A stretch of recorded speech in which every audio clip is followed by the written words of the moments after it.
Have you ever thought you were too old to start something new? What if your greatest joy in life was hiding behind something you've always said you didn't like to do? How can a 70-year-old who once dreaded writing end up publishing books, blogs, and podcasts? Is it ever too late to discover a new passion, or could your next chapter be your best one yet? Welcome to Gleaning Mustard Seeds with Jerrie Barber. Mr. Barber is a preacher, a ventriloquist, a barefoot runner, and writes 2 blogs. When Jerrie communicates, he encourages people, try not to learn very much. Find a mustard seed. In the next few minutes, try not to learn very much. Look for something you can do to move a mountain, remove a stumbling block, or provide a stepping stone for yourself or someone else. And now, here's Jerrie with this week's mustard seed. I've had more fan mail from my podcast. These are messages I've received since my first anniversary podcast in July. I have omitted the names. August 18 from Nashville, Indiana. Jerrie, you covered many pertinent areas that need to be discussed between elders and future preachers. It was refreshing to hear members included in the discussion. I'm in my 70s and have never heard a sermon or class exploring the issues involved in this subject. October 20, Waverly, Tennessee. I wanted to thank you for sending me the link to Gleaning Mustard Seeds back when you started. I have been encouraged listening to them. I should have sent a note sooner, but in this week's episode you said you work better with encouragement, and I felt it was past time for me to offer some encouragement to you.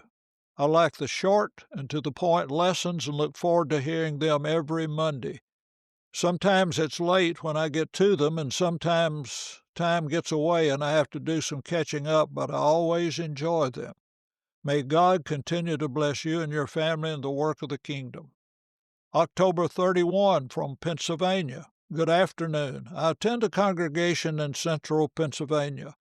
My wife and I moved to the area 13 years ago. The congregation has been without elders for 15 years. I've often discussed our need to establishing elders in our business meetings, but I can't seem to generate any desire with the men. Can you point me in a direction or offer some advice to help us in this goal? I feel I am ready to serve, but of course, I can't do this alone. We desperately need elders to shepherd the flock. Thank you for your responses and encouragement. If any of you or anyone listening to this podcast would like for me to reply, please contact me at my email, jerrie@barberclippings.com, jerrie@barberclippings, or call me at 615-584-0512. Thank you for every message, every like on Facebook, and personal comments. I plan to stay up to date and recognize those who send me a message on my podcast page. And now for our topic today. Can an old dog learn new tricks? I think they can. I never enjoyed writing until I was 70 years old.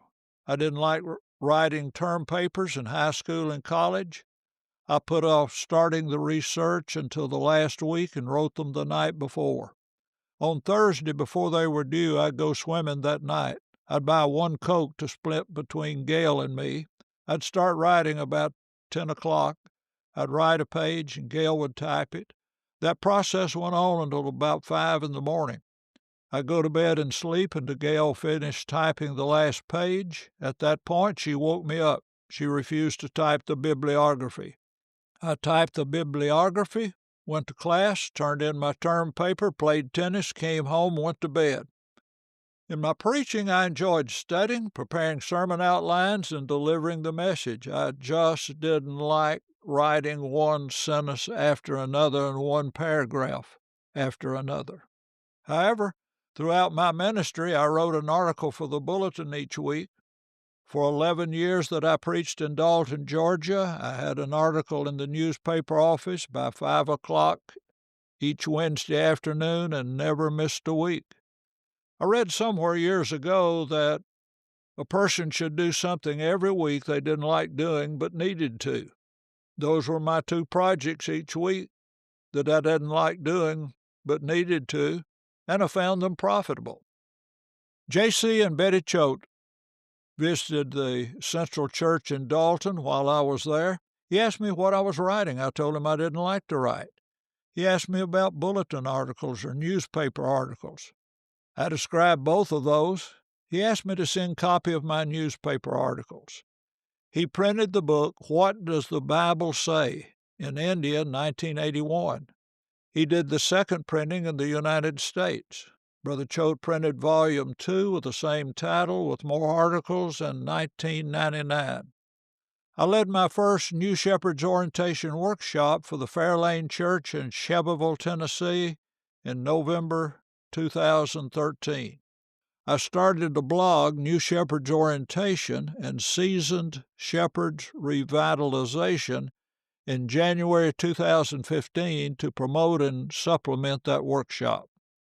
It was at that point I began to enjoy writing. Many people encouraged me, commented on different posts, and suggested topics to discuss. Gail and I started doing interim ministry in 2007. That was a new concept for our brethren. Many people told me I needed to write a book about interim ministry. I would reply to each person who suggested that, I don't have time to write a book. I discovered a book called How to Blog a Book by Nina Amir.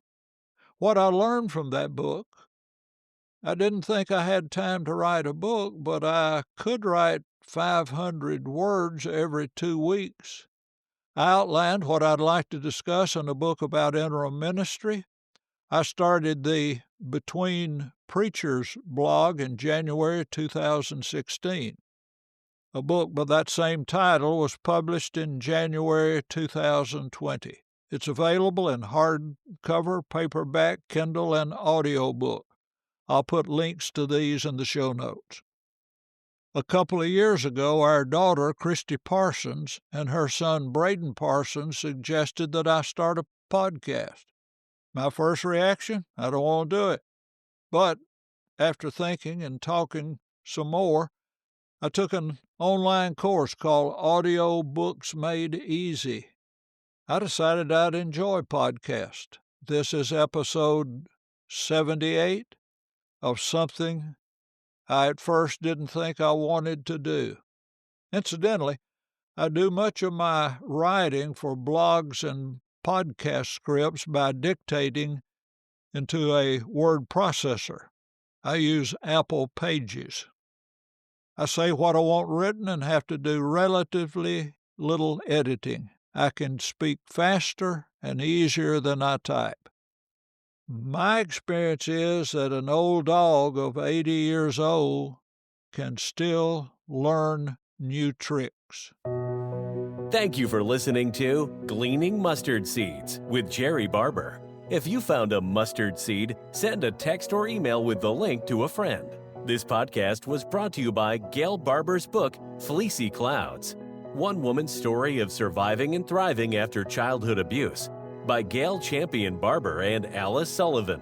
Gail writes in the introduction to her book, I hope you find a blessing in this book that will add to your life and you can share with others.